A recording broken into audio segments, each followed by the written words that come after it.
Hello CMA students, welcome back to the channel. और आज हम लोग पढ़ने जा रहे हैं आपका टाइम ऑफ सप्लाई वाला चैप्टर, जिसके अंदर हम लोग आपका सीजीएसटी एक्ट का सेक्शन 12, 13, 14 के ऊपर क्वेश्चंस देखेंगे। ऑलमोस्ट 15 क्वेश्चंस हम लोग इस वीडियो के अंदर यहाँ पे सॉल्व करने वाले हैं। चलो करते हैं स्टार्ट। पहले सेक्शन 12 के ऊपर जो बात करता है time of supply of goods, उसके कुछ क्वेश्चन आंसर्स को सॉल्व कर लेते हैं। ठीक है, एक मिनट के लिए सिर्फ रिवाइज कर लेंगे। 12(2) बात करता है time of supply of goods forward charge mechanism में। 12(3) बात करता है time of supply of goods reverse charge mechanism में। 12(4) बात करता है time of supply of goods voucher वाला केस। 12(5) बात करता है रेसिडुअल केस। 12(6) बात किसकी करता है? Enhanced compensation. याद आ रहा है? चलो स्टार्ट करेंगे। An order is placed to T and Company Sholapur on 18 August 2021 for supply of fabrics to make garments. ठीक है, कंपनी ने डिलीवर किए फैब्रिक्स को 4 September and after the completion of order issued the invoice on 15 September 2021. Payment against the same was received on 30 September. Determine the time of supply for the purpose of payment under CGST Act 2017 with your explanation notes. चलो सबसे पहले answer को समझ के लेंगे।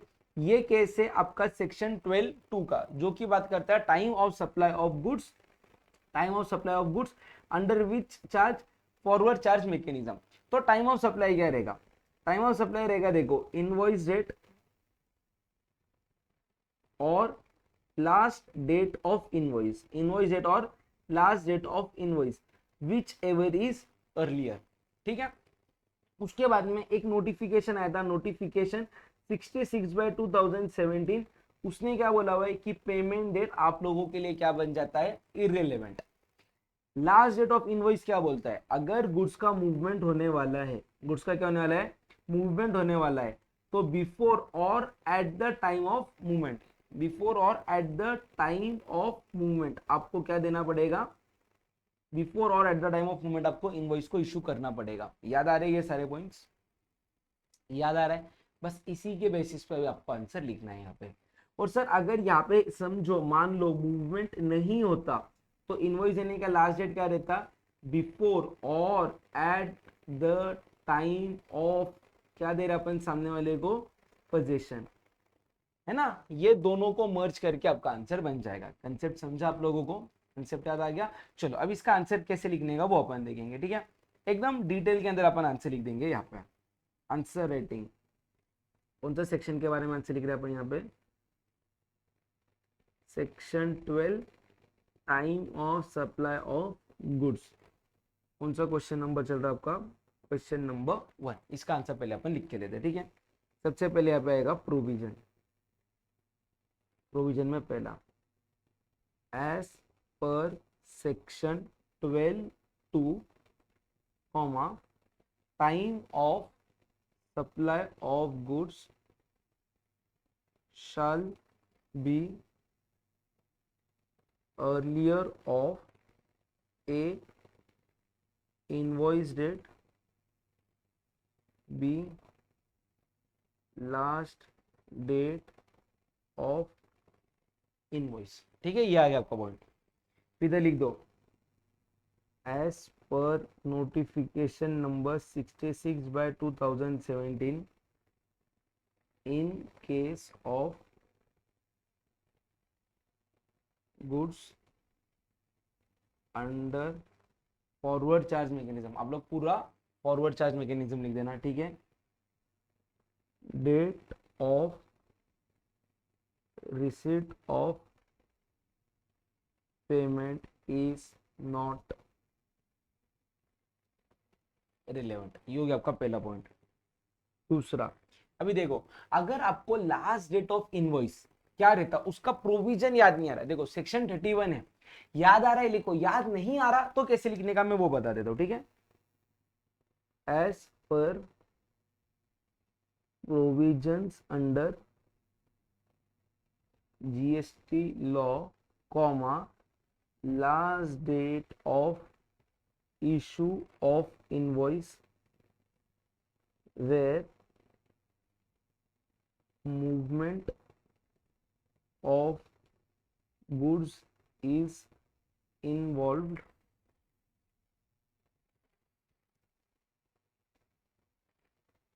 shall be before or at the time of movement of goods. ये हो गया आप लोगों के क्या लिख के प्रोविजन। ठीक है, दोनों पॉइंट्स आप लोगों ने लिख दिया। फिर अगला पॉइंट क्या आएगा आपका, facts of the case.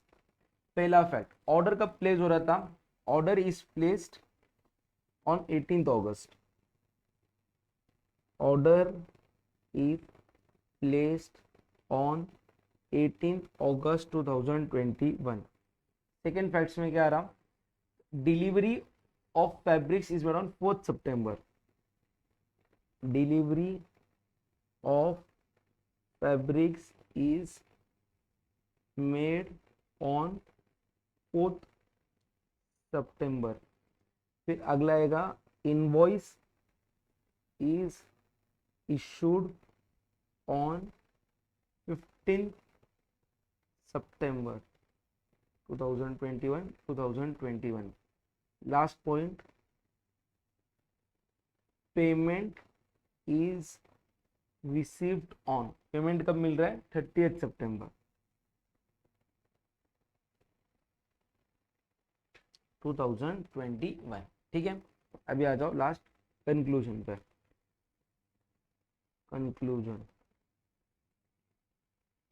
Since there is movement of goods, comma, in last date to issue invoice is before or at the time of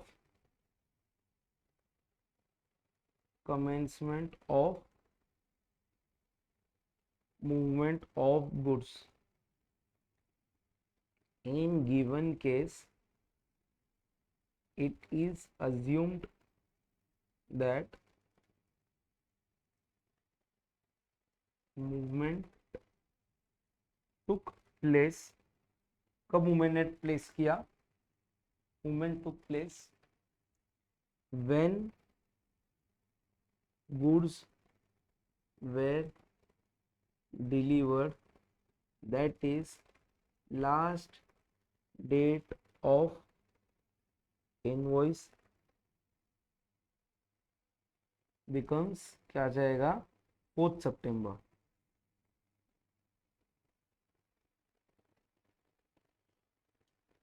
ठीक है, अकॉर्डिंगली, स्पेलिंग को इग्नोर कर दो आप लोग, ठीक से लिख लेना। Time of supply in given case will be earlier of A, invoice date 15th September, B, last date of invoice 4th September, that is 4th September 2021। ये रहा आप लोगों का पूरा आंसर। देखो, आंसर्स डिटेल में विद सब सेक्शन का proper explanation, जो भी आपको एग्जामिनर को बताना है वो डिटेल में लिखना पड़ेगा।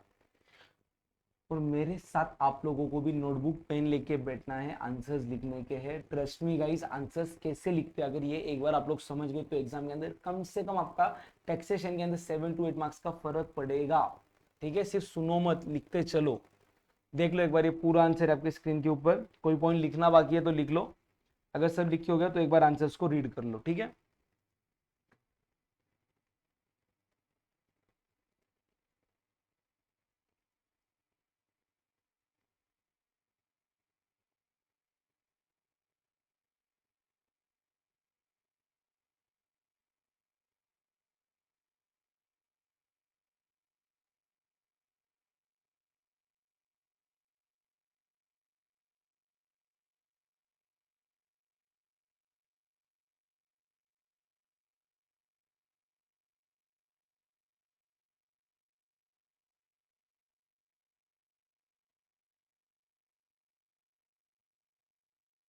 चलो हो गया लिख के, हो गया पढ़ के, डन है यहाँ तक, बढ़ू आगे। चलो क्वेश्चन नंबर 2, ठीक है, आ जाओ। क्वेश्चन नंबर 2 देखेंगे अभी। वंश मंच एंड वंश एक ट्रेडिंग कंपनी है, रजिस्टर्ड सप्लायर है, उसको जीएसटी पे करना है फॉरवर्ड चार्ज के अंदर, ठीक है। Determine the time of supply from the following information furnished. Forward charge में करना है और गुड्स कर रहे, तो सेक्शन कौन सा आएगा, 12(2). बताओ टाइम ऑफ सप्लाई क्या आएगा, it will be earlier of, या तो इनवॉइस का डेट, या तो कौन सा date, last date of invoice, बराबर, जो अभी अपन ने आंसर लिखा। और क्या लिख दोगे, नोटिफिकेशन 66/2017, जिस दिन पे पेमेंट आ रहा वो आपके लिए क्या बन जाता है, इररिलेवेंट। गुड्स को सप्लाई कब किया था, 310, इनवॉइस कब आ रहा, 510, पेमेंट कब आ रहा, 910। सबसे पहले ये अपने को मैटर नहीं करता, गुड्स इस दिन पे सप्लाई किया, यानी कि ये क्या बन गया आपका, लास्ट डेट ऑफ इनवॉइस बन गया, सही है। और इनवॉइस कब आ रहा है, 510, तो अर्लियर ऑफ 310 और 510 बन जाएगा टाइम ऑफ सप्लाई। आंसर क्या आएगा आपका, 310/17। जो ऊपर वाला क्वेश्चन हमने देखा सेम वैसा वाला यहाँ पे क्वेश्चन है, ठीक है। आंसर क्या आएगा आपका, 310। Discuss the provision relating to time of supply of goods that are taxable under reverse charge mechanism. तो यहाँ पे आपको किसका रेफरेंस लिखना है, सेक्शन 9(3) के हिसाब से भी आप लोगों को यहाँ पे आंसर लिखना है। चलो अपन यहाँ पे डिस्कस कर लेते हैं। 9(3) क्या बोलता, टाइम ऑफ सप्लाई क्या रहेगा, it will be earlier of, ठीक है। यही तो आंसर है ना आपका, यही पे आंसर लिख रहा हूं मैं। 9(3) में time of supply will be earlier of, एक तो आएगा 31st day from invoice oblique document issued by supplier, बराबर है। ये हो गया आपका पॉइंट नंबर 1। पॉइंट नंबर 2, नहीं तो क्या आएगा, date of receipt of goods, नहीं तो क्या आएगा, डेट ऑफ पेमेंट, ये आएगा। फिर यहाँ पे नीचे लिख देना है डेट ऑफ पेमेंट, मतलब क्या, date of payment means payment in books of accounts और डेबिट टू, और डेबिट टू बैंक, बराबर है। फिर एक पॉइंट लिख देने का, if time of supply not determined by above, then time of supply shall be date of entry in books of accounts। ये आएगा आपका आंसर, समझा क्या। देखो यहाँ पे एक बार रीड कर लेंगे। अगर कोई भी गुड्स के ऊपर आपको टैक्स कौन से बेसिस पे पे करने की बारी आ रही है, रिवर्स चार्ज पे टैक्स पे करना पड़ रहा है, तो टाइम ऑफ सप्लाई क्या रहेगा, जिस दिन गुड्स रिसीव हुए, या तो जिस दिन पेमेंट रिकॉर्ड हुआ आइदर बुक्स ऑफ अकाउंट्स में, या तो जिस दिन डेबिट हुआ बैंक अकाउंट में, विच एवर इज अर्लियर, या तो date following the 30 days from date of issue of invoice और document by supplier. If not possible to determine from above using these parameters, then time of supply will be date of entry of goods in books of accounts of recipient। वही सब points हम लोगों ने यहाँ पे already लिखे थे। Clear है, याद आ रहा है सब चीजें, कॉन्फिडेंस आ रहा है क्या। चलो क्वेश्चन 3 हो गया। क्वेश्चन 4,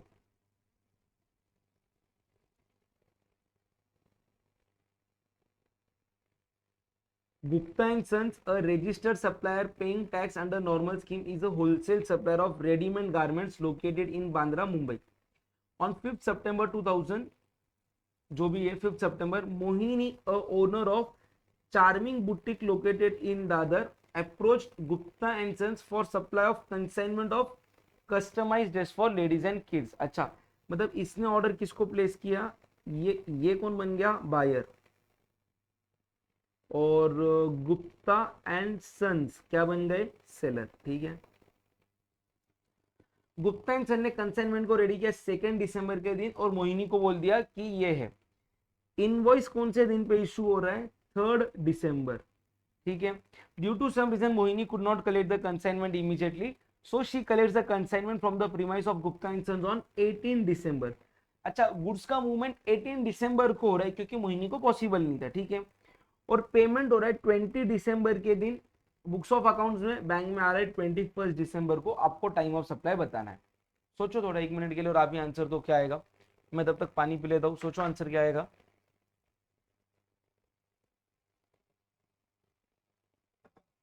तो अभी तो एकदम सिंपल हो गया आप लोगों के लिए, देखो टाइम ऑफ सप्लाई रहेगा earlier of invoice date. Invoice कब बनता था, 3 दिसंबर, और लास्ट डेट ऑफ इनवॉइस, अभी यहाँ पे गुड्स का मूवमेंट हो रहा है 18 दिसंबर को, तो लास्ट डेट ऑफ इनवॉइस क्या बन जाएगा, 18 दिसंबर, विच एवर इज अर्लियर, तो आंसर क्या आएगा आपका 3 दिसंबर आंसर आएगा।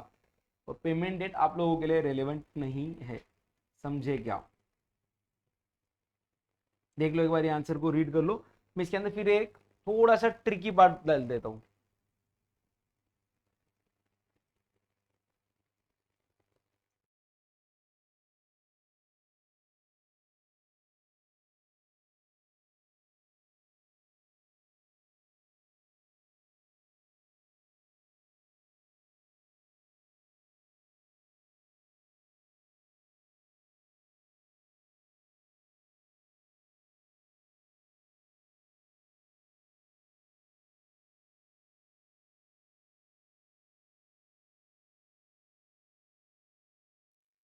चलो समझा ये वाला point.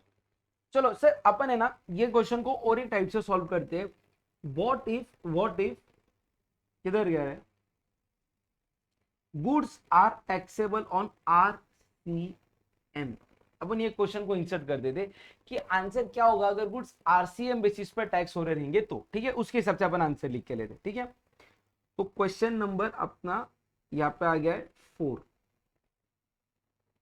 Question number 4, answer assuming goods are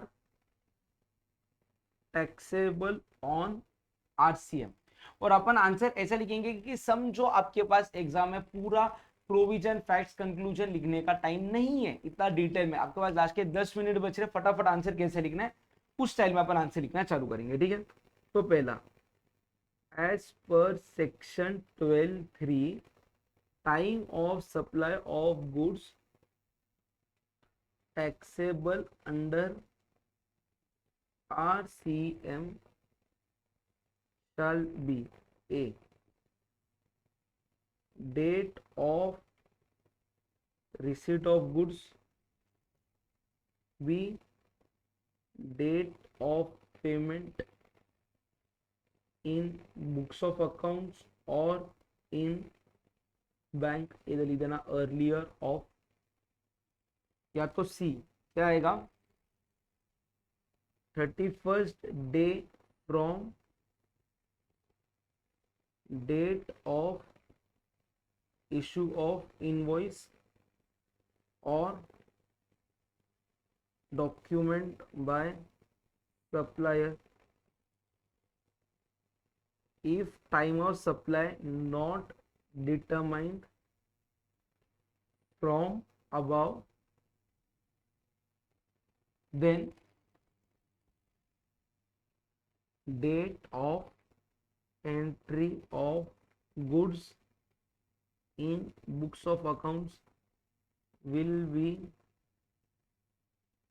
considered as time of supply। ये हो गया आपका पहला वाला पॉइंट। दूसरा, invoice is issued on 3 December, 31st day from invoice date is, दिसंबर में टोटल कितने दिन रहते हैं 31, उसमें से 3 निकाल दो 28 बचे, तो 31st डे क्या आ जाएगा आपका 3 जनवरी, ये third. Time of supply will be earlier of a सबसे पहले date of receipt of goods, date of receipt of goods, goods कौन से दिन पे मिले थे उसको, शायद 18 दिसंबर था ना, 18 दिसंबर। बी डेट ऑफ पेमेंट, कब किया था उसने पेमेंट, 20 दिसंबर को किधर हुआ था, बुक्स ऑफ अकाउंट्स 21 दिसंबर को हुआ था बैंक, बुक्स ऑफ अकाउंट्स 20 था ना रे, हाँ 20 दिसंबर बैंक, 21 दिसंबर सी, 31st day from invoice date 3rd January. Hence, time of supply in given case will be 18th December. ये आएगा आपका आंसर। अगर एग्जाम में आपके पास टाइम कम रहा तो इसके अंदर आपके सारे पॉइंट्स कवर हो गए। क्लियर है, समझा आपको आंसर कैसे लिखा अपन ने? देख लो एक बार सब लोग आंसर्स को रीड कर लो।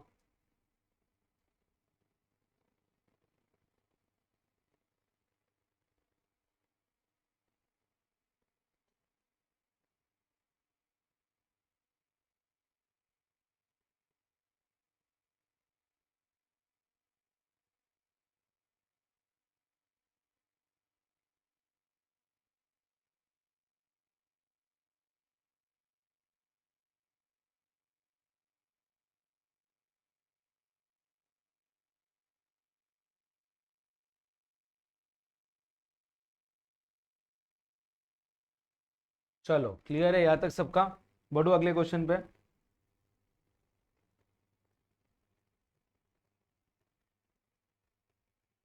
आ जाओ, question number 5। Discuss the time limit for issue of invoice in case of taxable supply of goods. Last date of invoice क्या रहेगा? चलो देखो, सबसे पहले आएगा आपका नॉर्मल केस। कौन सा आएगा? Normal case. ठीक है, ये नॉर्मल आप लोग एग्जाम में लिखना मत। आप लोग क्या लिखोगे? Time of last date to issue invoice in case where there is a movement of goods will be, क्या आएगा? अपन ने 2-3 बार ऑलरेडी अभी लिखा हुआ है, बिफोर और at the time of movement of goods, ये बन जाएगा लास्ट डेट ऑफ इनवॉइस। अगर if movement of goods is not inward तो कब बन जाएगा last date of invoice? Before और at the time of giving possession, before और at the time of giving possession बन जाएगा last date of invoice normal case के अंदर, पहला। दूसरा, अगर कंटिन्यूअस सप्लाई ऑफ गुड्स हो रहा है तो लास्ट डेट ऑफ इनवॉइस क्या बन जाएगा? डेट ऑफ सक्सेसिव स्टेटमेंट, जिस दिन पे सक्सेसिव स्टेटमेंट दे रहे हैं वो, और जिस दिन आपको क्या मिल रहे हैं? पीरियोडिक पेमेंट मिल रहा है, वो बन जाएगा आपका लास्ट डेट ऑफ इनवॉइस। और केस नंबर 3, गुड्स को अगर आप लोग अप्रूवल बेसिस पे भेज रहे हो, गुड्स को कौन से बेसिस पे दे रहे हो आप लोग? अप्रूवल बेसिस पे दे रहे हो, तो लास्ट डेट ऑफ इनवॉइस क्या बन जाएगा? 6 months. Last date of invoice क्या बन जाएगा? 6 months from removal, from removal और डेट ऑफ सप्लाई, और date of supply whichever is earlier.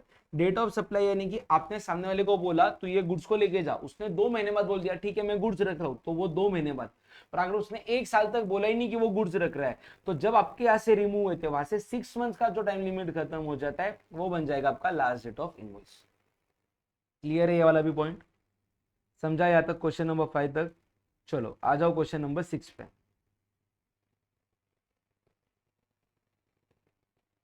Question number 6 किसकी बात कर रहा है? Food meal coupons are sold to a company on 9th August. अच्छा, मतलब ये सेक्शन 12(4) वाउचर की बात कर रहा है। वाउचर के केस में अपन क्या देखेंगे? वाउचर के केस में अपन देखेंगे भैया जो आपका सप्लाई है ना, या तो वो क्या रहेगा? आइडेंटिफाइबल, या तो क्या रहेगा? Non identifiable. ठीक है, अगर वो सप्लाई आइडेंटिफाइबल है तो जिस दिन आप लोगों ने सप्लाई अगर आइडेंटिफाइबल है तो जिस दिन आप लोगों ने क्या किया? कूपन या तो वाउचर को इशू किया, वो बन जाएगा लास्ट डेट ऑफ इनवॉइस। और अगर वो नॉन आइडेंटिफाइबल है तो क्या बोलेंगे अपन? जिस दिन रिडीम हो रहा है आपका, जिस दिन आपका क्या हो रहा है? रिडेम्पशन हो रहा है। किसका रिडेम्पशन हो रहा है? वाउचर का, वो बन जाएगा आपका लास्ट डेट ऑफ इनवॉइस। ठीक है, कंपनी को फूड मिल कूपन्स कंपनी को मिल रहे हैं 9th अगस्त को for distribution to the employees of the company. Coupons कितने मंथ्स के लिए वैलिड है, 6 मंथ्स के लिए वैलिड है and can be use against purchase of food items. अच्छा, यहाँ पे ऐसे स्पेसिफिकली नहीं बोल रहे किसके लिए, कोई भी फूड आइटम तुम लोग परचेज कर सकते हो। Employee uses them in various stores for purchase of various edible items on which on different dates throughout the 6 months. मेरे को एक बात बताओ, फूड आइटम वेरियस अलग अलग है, तो कहने से सबका रेट ऑफ टैक्स भी अलग अलग रहेगा, यानी कि यहाँ पे आपका सप्लाई आइडेंटिफाइबल नहीं है, क्योंकि कौन से एम्प्लॉय उसको कौन से अगेंस्ट रिडीम करेगा मालूम नहीं। सही है क्या नहीं? तो यहाँ पे date of supply of coupon क्या आएगा, जिस दिन कूपन आपने क्या किए, रिडीम किए, जिस दिन क्या किया आप लोगों ने, रिडीम किए। हाँ, अगर यहाँ पे क्लियरली बोला गया रहता था कि परचेस ऑफ, एग्जाम्पल ना एग्जाम्पल, ऐसे बोल रहे कि परचेस ऑफ, इधर इसके क्लियरली बोला गया हुआ है, लेट्स से शुगर, तो यहाँ पे सप्लाई आइडेंटिफाइबल हो गया रहता था अगर उन्होंने स्पेसिफिकली बोला रहता था कि कूपन आप लोग शुगर के अगेंस्ट यूज कर सकते हो, बट उन्होंने बोला नहीं है। अगर शुगर बोलते तो जिस दिन इशू हुए थे वाउचर्स, यानी कि 9 अगस्त, वो बन गया रहता था आपका टाइम ऑफ सप्लाई। समझा आप सबको? समझा क्या? कर लो सॉल्यूशन को रीड फटक से।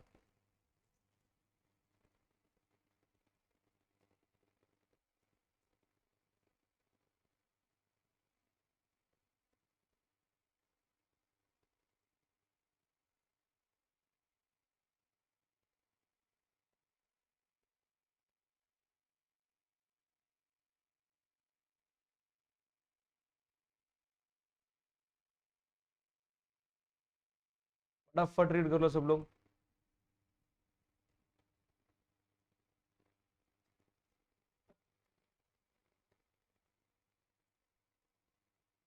चलो, डन है सबका यहाँ तक? बढ़ू आगे। Okay, GST is payable on advance receipt for supply of goods and services taxable under forward charge. Do you agree with the statement? Support your answer with the legal provision. तो भैया statement not correct है। देखो, अगर आपको advance मिल रहा है for, चलो मैंने इसके एक बहुत अच्छा चार्ट बना के देता हूँ आप लोगों को, ठीक है? देखो, यहाँ पे क्या बोल रहे हैं, आप लोगों को क्या मिल रहा है, एडवांस मिल रहा है। एडवांस या तो आप लोगों को गुड्स के लिए मिल रहा होगा, या तो किसके लिए मिल रहा होगा, सर्विसेज। गुड्स अगर आपके फॉरवर्ड चार्ज मैकेनिज्म पे टैक्सेबल है तो नो जीएसटी ऑन एडवांस, पर अगर आपके गुड्स आरसीएम बेसिस पे टैक्सेबल है और सर्विसेज आइदर एफसीएम रहे या आरसीएम रहे, इन दोनों केसेस में GST is applicable on advances. ये रहा आपका समरी चार्ट। मैं वापस से बता रहा हूँ, आप लोग ये क्वेश्चन आंसर्स को एकदम सीरियसली करो, ट्रस्ट मी गाइस, बहुत कंटेंट आप लोगों का कवर होने वाला है, और ऐसे छोटे छोटे पॉइंट्स को अगर आप लोग लिख के लोगे ना, इससे डेफिनेटली आपके एग्जाम्स के अंदर मार्क्स बढ़ने वाले हैं। ठीक है, लिख दिया ये वाला। चलो, एक काम करोगे, इसको और अगर डिटेल में लिखने की बारी आई ना, अगर और डिटेल में, तो ऐसे करता, ठीक है? देखना, यहाँ पे मैं लिखूंगा सप्लायर, सेक्शन 9 वाला है, सेक्शन 10 वाला है। 9 मतलब नॉर्मल स्कीम, तो नो जीएसटी ऑन एडवांस। अगर सेक्शन 10 वाला रहेगा तो ऐसा। चलो और डिटेल में करते हैं, एकदम कंप्लीट हो गया अभी ये वाला चार्ट। एक काम करो ना, एक सेकंड के लिए, कहीं तो इसको नोट करके लिख दो आप लोग भी, कहीं तो नोट कर लो इसको। 30 सेकेंड्स का टाइम आप लोगों के पास, फटाफट लिख लो सब लोग।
चलो डन हो गया, लिख के आप सबका, वो आंसर इधर है।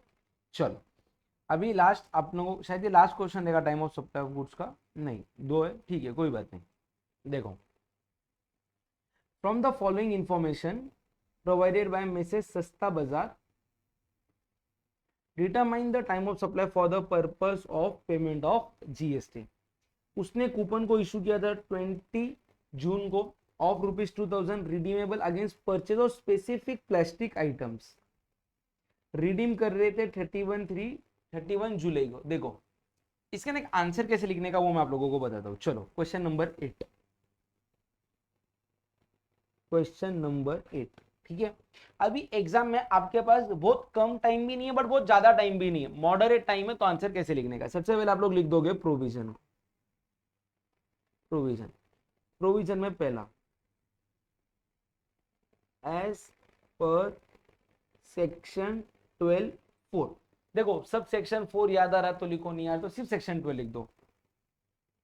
Time of supply of vouchers in case of goods shall be a if redeemable against specific product, या तो यहाँ पे आप लोग लिख सकते हैं if supply is identifiable at the time of issuing voucher, या तो ये लिख दो या तो क्या लिखोगे, if supply is identifiable at time of issuing voucher. देखो दोनों ऑप्शन दिए मैंने आप लोगों को, सेकेंड वाला प्रेफरेबल है बट अगर आपने फर्स्ट वाले भी वर्ड यूज किए तो भी आपको मार्क्स मिल जाएंगे, ठीक है। तो क्या आएगा इधर, date of issue of voucher. B, if supply is unidentifiable at time of issuing voucher, supply identifiable नहीं है तो क्या बन जाएगा, date of redemption of voucher. Clear है यहाँ तक। चलो ये हो गई आपकी प्रोविजन। अभी इधर है ना मर्ज करके लिख देना, फैक्ट्स एंड कंक्लूजन। कंक्लूजन क्या है, सबसे पहले वाला सस्ता बाजार ने क्या किया था, पहले एक इशू किए थे कूपन ऑन 26/2023, ठीक है। देखो for coupons of ₹2000 issued on 26/2023 are redeemable against specific plastic items, है ना, स्पेसिफिक प्लास्टिक आइटम्स के अगेंस्ट वो रिडीम हो रहे। Hence time of supply shall be date of issuing coupons, that is 26/2023. Point number 1. Point number 2, issued coupons on 8/8/2023 of 3000 which is redeemable against purchase of any item। redeem कब हो रहे हैं, 18/8/2023 for coupons issued on 18 क्या था रे 1/8/2023 of rupees जो भी है, विच आर रिडीमेबल अगेंस्ट, किसके अगेंस्ट रिडीमेबल है, against any product are redeemed on, कौन सा तारीख पे रिडीम्ड है, 18 hence time of supply will be 18/8/23। Point number 3, अभी पॉइंट नंबर 3 के अंदर क्या बोला गया हुआ है, यहाँ पे उसको मिल रहा है interest of 10,000 for late payment from a customer on 11/11/2023 for supply of goods which was originally made on 24/6/2023। अच्छा, मतलब प्रोविजन के अंदर और एक पॉइंट आना चाहिए था। ठीक है, देखो अगर जगह रहेगी तो कहीं तो लिख के ले लो, या तो फिर उसको नीचे लिख लो आप लोग। इसके लिए क्वेश्चन पूरा पढ़ना चाहिए, यहाँ पे मैंने भी नहीं पढ़ा, इसके लिए एक प्रोविजन रह गई अपनी लिखने की। ठीक है, इधर लिख दो, प्रोविजन के अंदर और एक पॉइंट आएगा।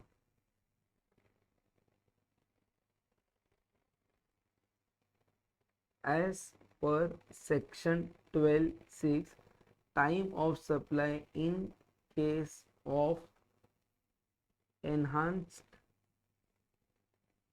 compensation shall be date of receipt of such amount। तो लास्ट वाले पॉइंट के अंदर अपन क्या लिखेंगे, देखो लास्ट वाले पॉइंट में date of receipt of enhanced compensation, that is interest, is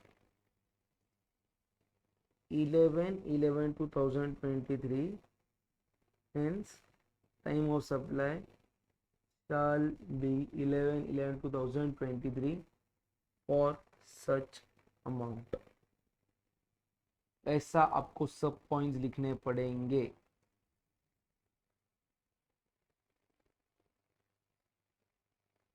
ठीक है, देख लो यहाँ पे अभी, चलो ये रहा आपका आंसर, एक बार रीड कर लो, कुछ लिखना बाकी है तो लिख के ले लो फटक से।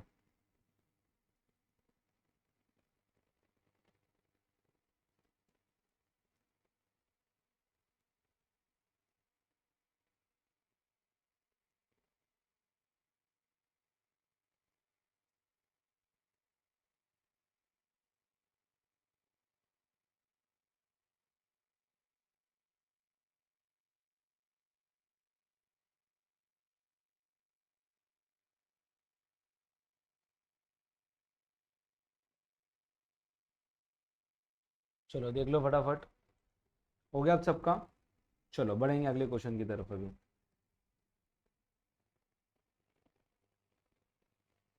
Question number 9, time of supply बताना है। In each of the independent case supplier ने इनवॉइस इशू किया जो कि आरसीएम बेसिस पे टैक्सेबल है। ओह शिट्स, कौन से बेसिस पे टैक्सेबल है यहाँ पे, आरसीएम। एक ही मिनट,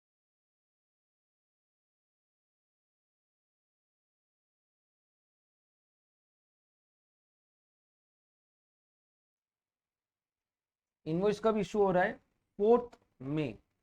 अच्छा, उन्होंने बोला है कि 30 डेज खत्म हो रहे कब, 3 जून। 3 जून को हुई है क्या, मई में 27, हाँ मतलब 31st डे कौन सा आ गया आपका, 4 जून। गुड्स रिसीव हो रहे 12th में, पेमेंट कब हो रहा है, 30 में। आंसर क्या आएगा, 12 में, क्योंकि इनमें से अर्लियर 12th में।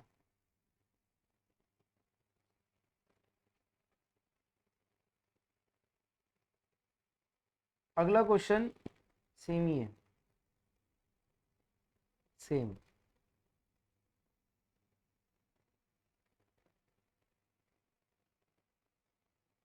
फिर ऐसा क्यों हो गया, क्या मालूम।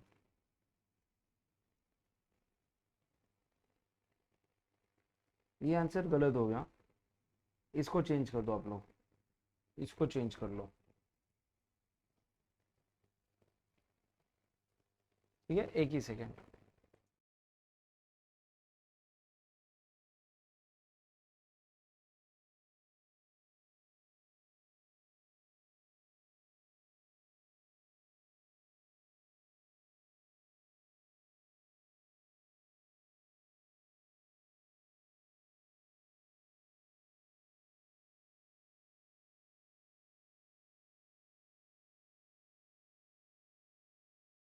चलो आ जाओ अभी।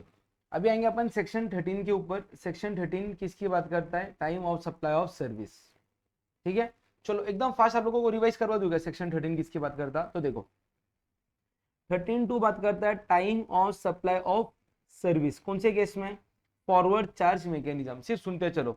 इसके लिए आपको क्या चेक करना है? इनवॉइस। अगर इनवॉइस इज इशूड आइदर रहेगा विद इन टाइम और रहेगा आफ्टर टाइम, है ना। अगर विद इन टाइम इशू क्या रहेगा तो टाइम ऑफ सप्लाई क्या आएगा? इनवॉइस, डेट और date of receipt of payment whichever is earlier.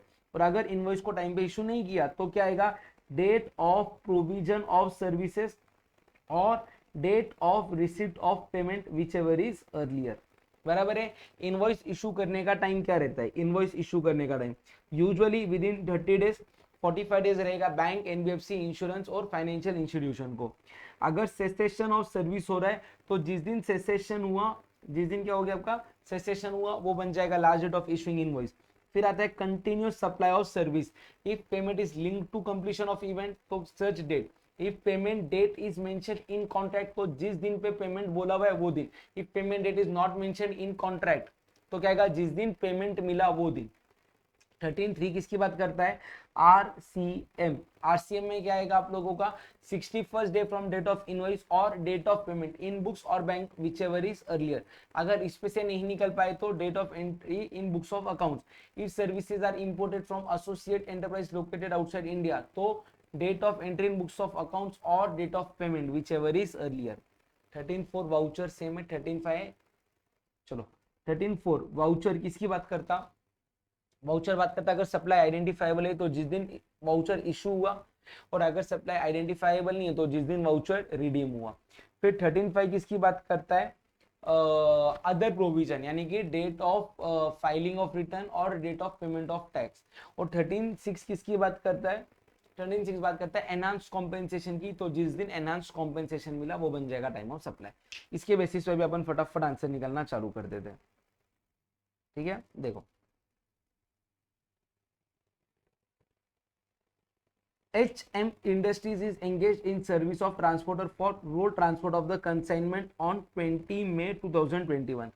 However, consignment could not be sent immediately on account of strike and instead was sent on 20 July 2021. Invoice was received from the transporter on 20 June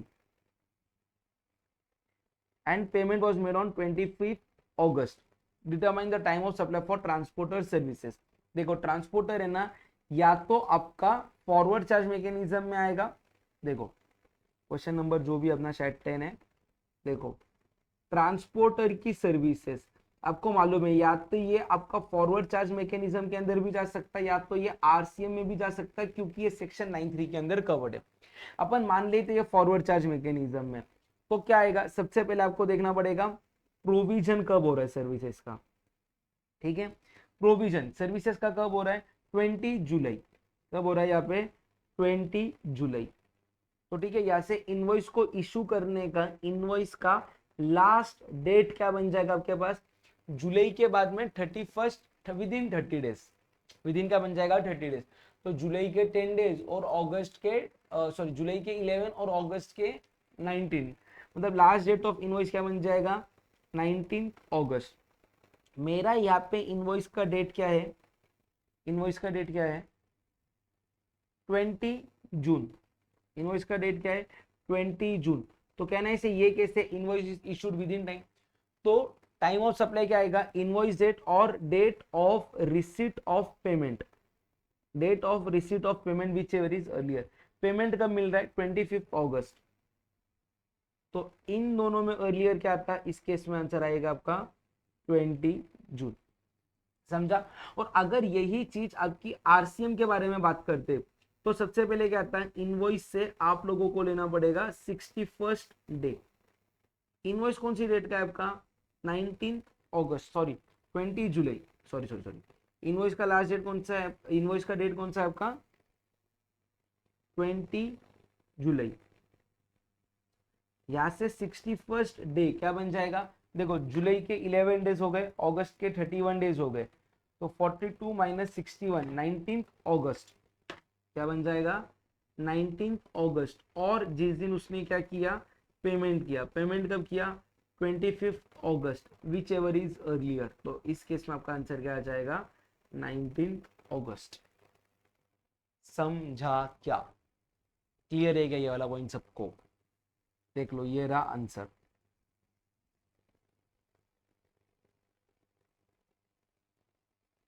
twenty अगस्त 20 जून, अपना क्या आ रहा, 20 जून तो आ रहा।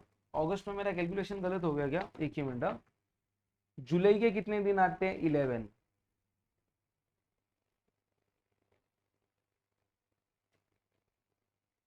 नहीं, services कब complete हो रही थी आपकी, नहीं डॉक्यूमेंट कब इशू होता, 20 जून बराबर। Oh okay okay okay okay, sorry sorry sorry, 20 जून था ना, तो जून के 10 डेज, जुलाई के 31 डेज, 41 हो गए। तो अगस्त के 41 माइनस 61 करो, 20 आएगा। सॉरी सॉरी सॉरी, मेरा कुछ तो कैलकुलेशन एरर हो गया था, सॉरी, यहाँ पे 20 अगस्त आएगा, 20 अगस्त, सॉरी। चलो एक बार आंसर रीड कर लो आप लोग, ये वाला सारे सब लोग।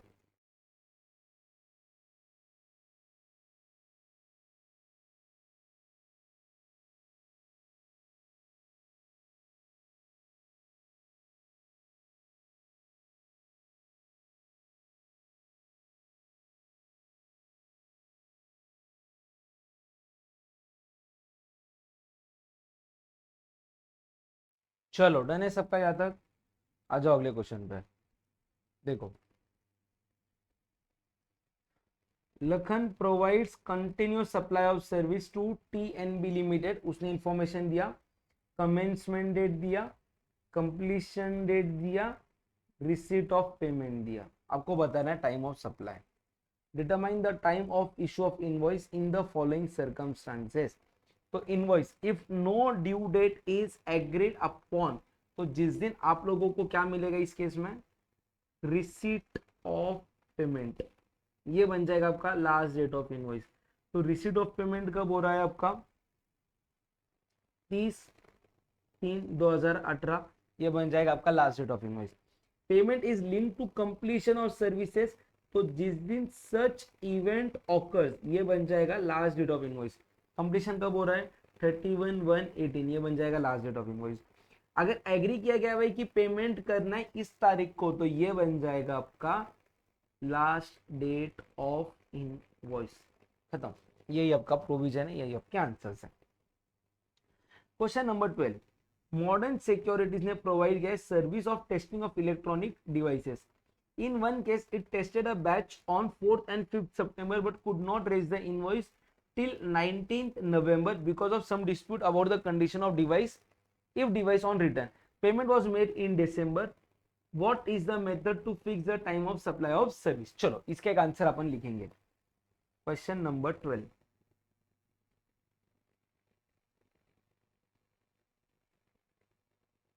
एस पर, मैं भी फैक्ट्स प्रोविजन वाले फॉर्मेट में नहीं लिख रहा, मैं सीधा पॉइंटर्स में आंसर लिख रहा हूं, ठीक है। एस पर, एस पर section 13(2), time of supply of services, time of supply of services shall be case A where invoice is issued within time, तो क्या आएगा, earlier of invoice date or receipt of payment. B where invoice is not issued within time earlier of date of provision of services or receipt of payment, पहला। दूसरा, last date to issue invoice is within 30 days from date of completion of services. ठीक है, ये कितने points हो गए आपके? 2 points हो गए। In given case comma service is completed on 5th September but invoice is issued in December, that is after 30 days, that is after, that is that is invoice is not issued within time, invoice is not issued within time, है ना। फिर fourth point, hence since invoice is not issued within time, comma time of supply will be earlier of a provision of service, क्या है provision of service, 5th सितंबर और B में क्या लिखेंगे अपन, payment, payment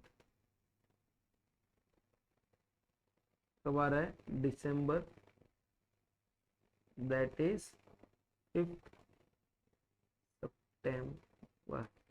इधर है ना दिसंबर नहीं है, इधर क्या आएगा 19 नवंबर। तो भी आपका आंसर तो सेम ही रहेगा। देखो ये होता है आपका एग्जाम का प्रेजेंटेशन, ऐसे आप लोगों को सारे पॉइंट्स एक्सप्लेन करने पड़ेंगे। 1 मिनट का टाइम है, अगर कोई चीज लिखना बाकी है तो लिख के ले लो, वरना फटाफट रीड कर लो सब लोग।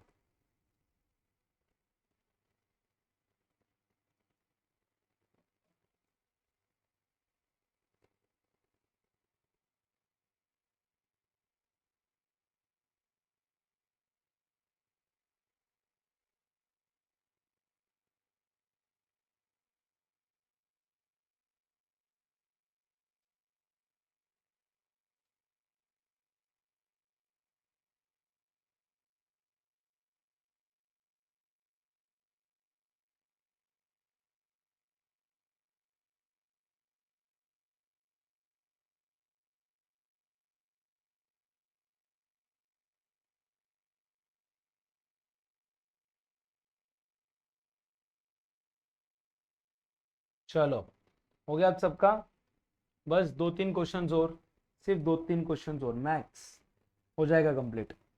चलो question number 13, Champak Limited avails legal services from a firm of advocate. Firm issues the invoice to Champak on 17 Feb. However, Champak Limited was not happy with the services provided by the firm as its legal case was not handled by the firm in a professional manner, resulted in the company's losing case. Company delayed the payment and made the payment on 3rd November. Determine the time of supply of legal services provided by the firm of advocate to Champak Limited. सबसे पहले ये case कौन सा इसमें taxable है, RCM है ना। RCM में क्या आएगा, 61st डे फ्रॉम इनवॉइस और date of payment whichever is earlier.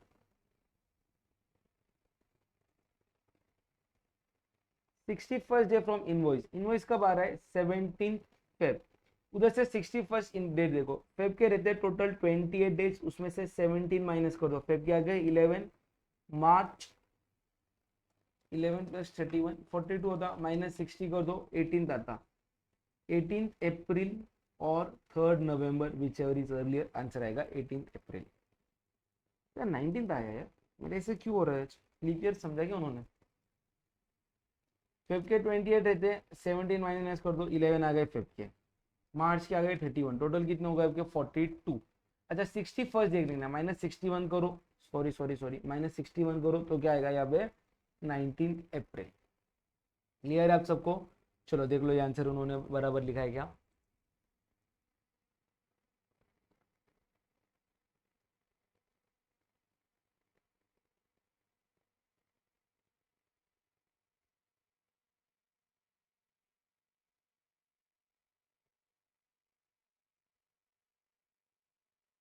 चलो देख लो फटाफट, यहाँ तक डन है क्या सबका? क्लियर है? चलो अभी आएगा change in effective rate of tax. इसका एक ही मंत्र मैं आप लोगों को बताऊंगा, ध्यान से देखना। जो भी दो इवेंट्स, ऐसे नहीं, जहां भी दो इवेंट्स रहे वो बनेगा टाइम ऑफ सप्लाई। मतलब देखो, change in effective rate of tax हो रहा, यहाँ पे रेट चेंज हो रहा, तीन बातें आती है इसके अंदर। एक तो क्या आता है आपका सप्लाई, एक तो क्या आता है इनवॉइस, तीसरा क्या आता है पेमेंट। ये दो बातें जिधर रहेगी वो बन जाएगा आपका टाइम ऑफ सप्लाई। मान लो इधर हो रहा है सप्लाई, इधर आ रहा है इनवॉइस, इधर आ रहा है पेमेंट, इधर दो चीजें हैं, इनमें का अर्लियर बन जाएगा आपका टाइम ऑफ सप्लाई। मान लो इधर आपका है सप्लाई, इधर है आपका इनवॉइस, इधर है आपका पेमेंट, दो बातें इधर आ रही तो ये बन जाएगा टाइम ऑफ सप्लाई। मान लो आपका इधर सप्लाई हो रहा है रेट चेंज होने के बाद में, बट इधर पेमेंट जा रहा है और इधर इनवॉइस भी इशू हो रहा है, दो बातें इधर आ रही, ये बन जाएगा आपका टाइम ऑफ सप्लाई। समझा? तो जो बातें जहां भी आ रही वो बनेगा टाइम ऑफ सप्लाई। बात खत्म, पैसा हजम। चलो देखेंगे दो क्वेश्चन अपन एकदम इजीली, देखो अभी आपको आंसर लिखते आएगा। I buy a set of modular kitchen from a retail store. Invoice is issued to me and I make the payment. Furniture is to be delivered to me later in the week when a technician is available to be assembled and installed. Next day the rate changes. Oh हो, यहाँ पे rate change हो गया। उसके पहले आपके पास क्या आ गया, इनवॉइस आ गया। उसके पहले आपने क्या कर दिया, पेमेंट कर दिया, बाद में रेट चेंज हो रहा है ना, और रेट यहाँ पे इंक्रीज हो गया। तो भैया आपके लिए तो ओल्ड रेट एप्लीकेबल रहेगा, क्योंकि आपने रेट चेंज करने के पहले दो बातें कर ली, तो आपके लिए ओल्ड रेट एप्लीकेबल रहेगा। शॉपकीपर बोल रहा है मैं आपको क्या भेजूंगा, सप्लीमेंट्री इनवॉइस भेजूंगा, जिसके अंदर मैं आप लोगों से डिफरेंशियल अमाउंट ऑफ टैक्स लूंगा। मतलब देखो क्वेश्चन में आपको समझाता हूँ। यहाँ पे लेट से आपने प्रोडक्ट लिया था 100 रुपीज का, आपने 12% से जीएसटी लगा के 12 रुपीज पे कर दिया, कल रेट हो गया जीएसटी का 18%, तो बोल रहा है मैं 6 रुपए आपसे टैक्स के एक्स्ट्रा लूंगा। किस बात के भाई, किस बात के? मैं तो ओल्ड रेट के अंदर ही आने वाला हूँ, मेरे लिए रेट एप्लीकेबल ओल्ड ही रहने वाला है। लॉजिक कितना सिंपल है यार, दो बातें इधर आ गई ना, मेरे लिए तो ओल्ड रेट एप्लीकेबल है, तो मैं तेरे को एक्स्ट्रा अमाउंट नहीं दूंगा। एक्सप्लेन नहीं देने का कुछ जरूरत नहीं है। कौन सा रेट एप्लीकेबल है, ओल्ड रेट एप्लीकेबल है अपने को, तो store is not correct in issuing supplementary invoice. चलो लास्ट पॉइंट, लास्ट सर्विसेज कब चालू हो रही है, 5 जून, कंप्लीट कब हो रही है, 10 अक्टूबर, मतलब सप्लाई कब हुआ आपका 10 अक्टूबर। इनवॉइस कब आ रहा है, 20 अक्टूबर, इनवॉइस आ रहा है 20 अक्टूबर। पेमेंट कब आ रहा है आपके पास, चेक से आ रहा है 15 अक्टूबर, क्रेडिट आ रहा है बैंक में 18 अक्टूबर। देखो देखो, पेमेंट का डेट कौन सा रहता, अर्लियर ऑफ, कौन सा रहता, बैंक और बुक्स ऑफ अकाउंट्स, है ना। But if there is a change in rate, तो आपके पास बैंक में पैसा आना चाहिए with in 4 working days from entry in books of accounts. जिस दिन आपने बुक्स ऑफ अकाउंट्स में एंट्री की और बीच में समझो रेट चेंज हो रहा है, तो 4 वर्किंग डेज के अंदर पैसा आपके बैंक के अंदर रिफ्लेक्ट होना चाहिए। अगर हो गया तो आपका बुक्स ऑफ अकाउंट्स वाला डेट लिया जाएगा, अगर नहीं हुआ तो आपका बैंक वाला डेट लेना पड़ेगा। यहाँ पे मैं बोलूँ 3 दिन के अंदर ही पैसा आ गया, तो मैं मेरा पेमेंट भी कौन से तारीख का लूंगा, ये वाला डेट लूंगा। मतलब ये रहा मेरा टाइमलाइन। मेरा 10 अक्टूबर के दिन क्या हो रहा है, सप्लाई हो रहा है। 20 अक्टूबर के दिन मेरा क्या हो रहा है, इनवॉइस हो रहा है। 15 अक्टूबर के दिन मेरा क्या हो रहा है, पेमेंट हो रहा है। ठीक है, रेट चेंज कब हो रहा है? 16 अक्टूबर को रेट चेंज हो रहा है। तो कहना है से यहाँ पे ये जो दो इवेंट्स है ये रेट चेंज के पहले हो रहे हैं, तो कौन सा रेट लगेगा? पुराना वाला रेट लगेगा। समझा क्या? तो रेट कौन सा लगेगा आपको? 15 अक्टूबर वाला रेट लगेगा। Is it clear? समझा क्या गाइस? चलो, इसी के साथ हमने लगभग क्वेश्चन 15 नंबर्स के आपके यहाँ पे कंप्लीट किए हैं। आई होप अभी आप लोगों को कॉन्फिडेंस आ रहा है। तो जैसे कि मैं हर एक वीडियो के अंदर बोलता हूँ, सेम इस वीडियो के अंदर बोलता हूँ, अगर मेरी मेहनत आप लोगों को थोड़ी भी पसंद आ रही तो वीडियो को प्लीज एक लाइक कर दो और कमेंट एक ही चीज चाहिए मुझे, जीएसटी में कॉन्फिडेंस आ रहा है। दैट्स इट, जीएसटी में कॉन्फिडेंस आ रहा है। चैनल पे नए हो तो प्लीज चैनल को सब्सक्राइब कर लो, क्योंकि आज जैसी वीडियोस आप लोगों को ढेर सारी सिर्फ और सिर्फ सीएमए की इस चैनल के ऊपर देखने के लिए मिलने वाली है। तो चैनल पे नए हो तो सब्सक्राइब करना भूलना मत, क्योंकि जीएसटी के बाद में लॉ, फिर डीटी, फिर कॉस्टिंग, फिर अकाउंट, सबका राइटिंग प्रैक्टिस आपको इसके ऊपर मिलने वाला है। क्लियर है? चलो, that's it for the day guys, see you all in next video, bye bye.